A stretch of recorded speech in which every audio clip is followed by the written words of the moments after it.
menolak permohonan pemohon untuk seluruhnya. Mahkamah Konstitusi, lembaga konstitutif yang memiliki peran sangat penting ini sedang hangat dibicarakan oleh masyarakat menyusul adanya tahun politik 2024. Sebagai calon pemimpin bangsa, penting bagi mahasiswa untuk mengetahui apa itu MK.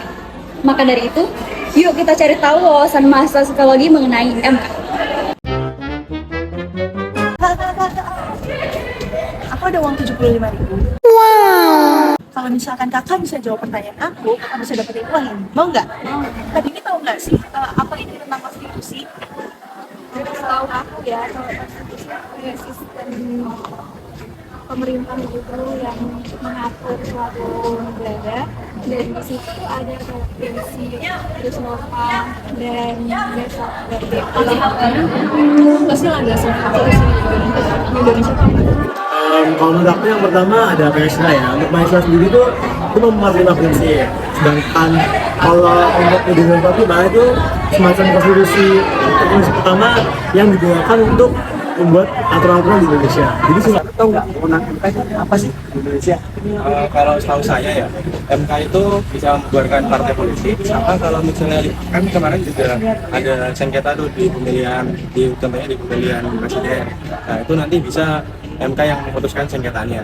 Aku mau tanya nih, Kak sendiri tahu nggak sih kayak kasus-kasus atau isu terkait dengan konstitusi di Indonesia? Tahu? Bukan banyak. Kalau konstitusi sendiri kan mesti merujuk kepada undang-undang atau peraturan yang ada di Indonesia.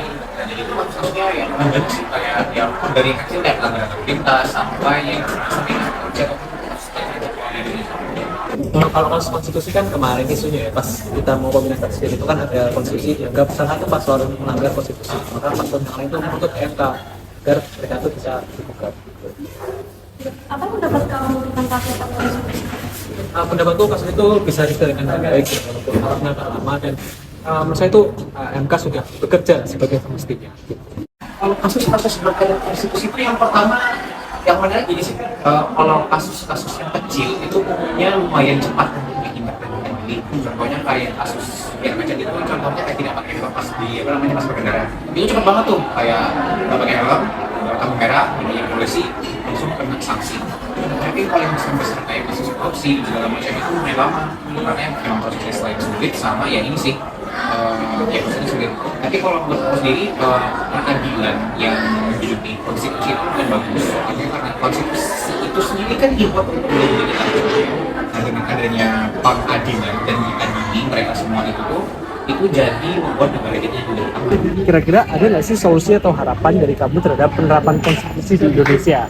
Kalau aku sih mungkin harapannya MK itu bisa lebih terbuka lagi, kemudian bisa ditingkatkan integritasnya, mungkin kejujurannya, dan ya harapannya sih bisa lebih transparan aja ya ke rakyat. Karena Mas Rafif udah bisa menjawab pertanyaan, mungkin ada sedikit hadiah buat Mas Rafif. Ini, maaf tangan kiri ya Mas, saya lagi pegang HP. Nah, dari jawaban teman-teman di atas dapat kami simpulkan bahwa konstitusi itu mengacu pada Undang-Undang Dasar 1945 yang merupakan hukum dasar penyelenggaraan negara Indonesia.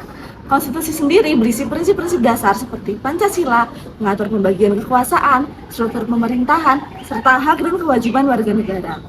Mahkamah Konstitusi juga atau MK memiliki wewenang penting dalam mengawal konstitusi, seperti membubarkan partai politik dan menyelesaikan sengketa pemilihan umum.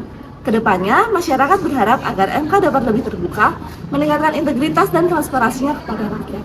Sampai jumpa lagi di pembahasan menarik lainnya.